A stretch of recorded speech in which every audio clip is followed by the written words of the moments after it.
తులసిరెడ్డి గారు, కాంగ్రెస్ ఏ స్థాయిలో తన ప్రభని ప్రాభావాన్ని కోల్పోయిందో ఆయన చెప్పుకుంటూ వచ్చారు.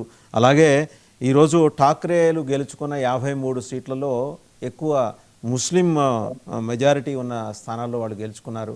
ఇలాగా ఠాక్రేలు మీ మీ ఓట్లు కొల్లగొట్టారు, అవతల వైపు మజ్లిస్ పార్టీ కూడా మీ ఓట్లు కొల్లగొట్టింది. చివరికి మీరు మజ్లిస్తో పోటీ పడే స్థాయికి కాంగ్రెస్ పార్టీ దిగజారింది అనేది లెక్కలు చెప్తున్నాయండి. ఫస్ట్ ఆఫ్ ఆల్ వచ్చేసి ఇది పెద్ద ఆశ్చర్యమైనటువంటి అద్భుతమైన ఫలితాలు కాదని నా అభిప్రాయం. ఎందుకంటే ఇది స్థానిక సంస్థ ఎన్నికలు జనరల్ గా అధికార పార్టీకి అనుకూలంగా ఉంటాయి. ఇప్పుడు అధికార పార్టీలో వచ్చేసి బీజేపీ అండ్ షిండే వాళ్ళు కలిసి ఉన్నారు కాబట్టి కేంద్రంలో వాళ్ళే ఉన్నారు, బీజేపీ రాష్ట్రంలో వాళ్ళే ఉన్నారు కాబట్టి ఇది జనరల్ గా ఇప్పుడే కాదు, జనరల్ గా ఏ పార్టీ అధికారంలో ఉంటే వాళ్ళకి అడ్వాంటేజ్ ఉంటుంది. మన ఆంధ్రప్రదేశ్ తీసుకుంటే జగన్ ప్రభుత్వం అధికారంలో ఉన్నప్పుడు స్థానిక సంస్థలు స్వీప్ చేశారు. ఈవెన్ కుప్పంలో కూడా వచ్చేసి పోటీ పట్టిన పరిస్థితి. ఇప్పుడు అదే పరిస్థితి వచ్చేసి టీడీపీ అధికారానికి వచ్చిన తర్వాత జగన్కి అదే పరిస్థితి వస్తుంది. కాబట్టి జనరల్ గా వచ్చేసి స్థానిక సంస్థ ఎన్నికలు బట్టి ఏదో అద్భుతాలు ఆశ్చర్యాలు అనుకోవాల్సిన అవసరం లేనిది ఫండమెంటల్ గా నా అభిప్రాయం. ఇక రెండవది, ఇక్కడ 2 వర్షన్స్, ఒకటి రాష్ట్ర వ్యాప్తంగా పరిస్థితి ఏమిటి, ముంబై పరిస్థితి ఏమిటి. దీంట్లో వచ్చేసి రాష్ట్ర వ్యాప్తంగా చూసినప్పుడు ఇక్కడ కూడా వచ్చేసి ఏం వన్ సైడ్ అనిపించలేదు. ఈ అధికారంలో కేంద్రంలో రాష్ట్రంలో ఉండి కూడా మొత్తము సరే 29కి 25 మున్సిపల్ కార్పొరేషన్స్ ఓవరాల్ గా వచ్చాయి.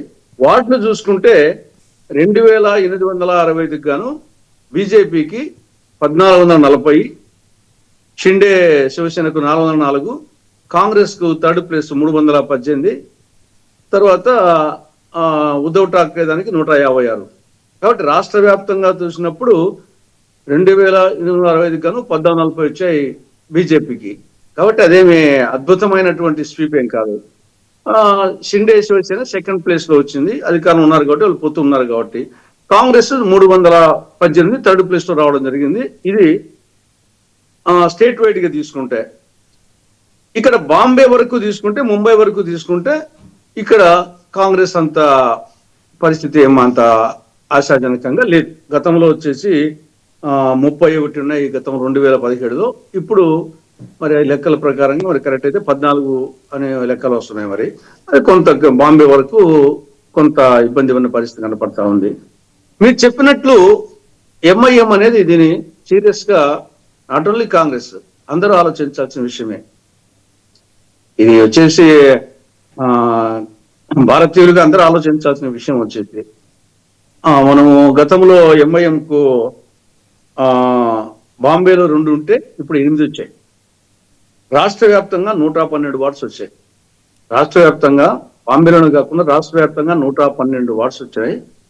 బాంబేలో 2 నుండి 8 పెరిగినాయి.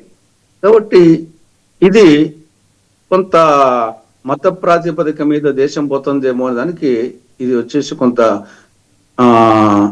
గతంలో వచ్చేసి ముస్లిం లీగ్ స్వాతంత్రానికి ముందు ఏ విధంగా మీ పార్టీ ఓట్లు చాలా బలంగా చీల్చింది మజ్లిస్ అనేది స్పష్టంగా కనిపిస్తున్న లెక్కలు బట్టి తెలుస్తుంది.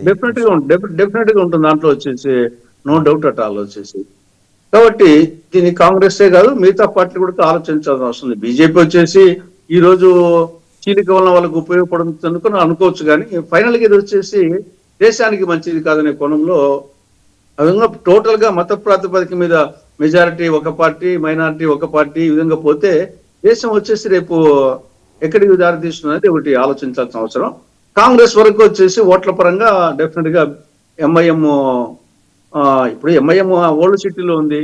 ఓల్డ్ సిటీలో ఏ పార్టీకి అవకాశం లేకుండా ఉంది కదా. వాళ్ళు వచ్చేసి డెవలప్ చేసినా చేయకున్నా మొత్తం ఓట్లకు అది కాంగ్రెస్ అని కాదు, బీజేపీ అని కాదు, టిఆర్ఎస్ అని కాదు, ఏ పార్టీకి వచ్చేసి ఓటు రావడం లేదు, వన్ సైడ్ పోతున్నాయి. కాబట్టి ఆ పరిస్థితి జాగ్రత్తగా ఆలోచించాల్సిన అవసరం ఉంది. ఇక్కడ ఇంకా కొంతవరకు వచ్చేసి ఈ ఎన్నికల్లో మోడీ గారు, అమిత్ షా గారు ప్రచారం చేసినట్లేదు. కాబట్టి ఫడ్నవీస్ వచ్చేసి తన స్థానాన్ని కొంత మరింత సుస్థిరం చేసుకున్నట్టుగా కొంత కనిపిస్తా ఉంది. తర్వాత ఇక్కడ లోకల్ నాన్ లోకల్ ఫీలింగ్ కూడా ఇది కూడా వచ్చేసి అంటే మొదటి వచ్చేసి శివసేన స్లోగంతో రావచ్చు, కానీ ఇప్పుడు ఇంకా అది ప్రమాదకరమే దేశానికి.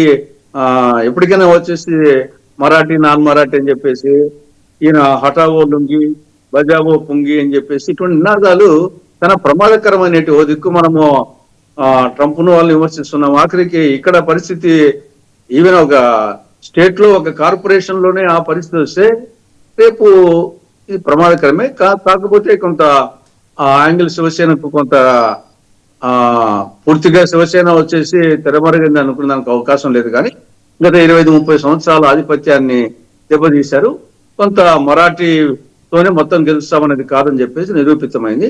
అంత మాత్రం చేత శివసేన పూర్తిగా తెరమరుగైంది అనేదానికి కూడా లేదు. ఎందుకంటే వాళ్ళకి ఇద్దరికి కలిసి 59 + 9 65 వచ్చినాయి. ఇప్పటికీ వచ్చేసి సెకండ్ ప్లేస్ లో ఉంది ఇప్పటికి కూడా.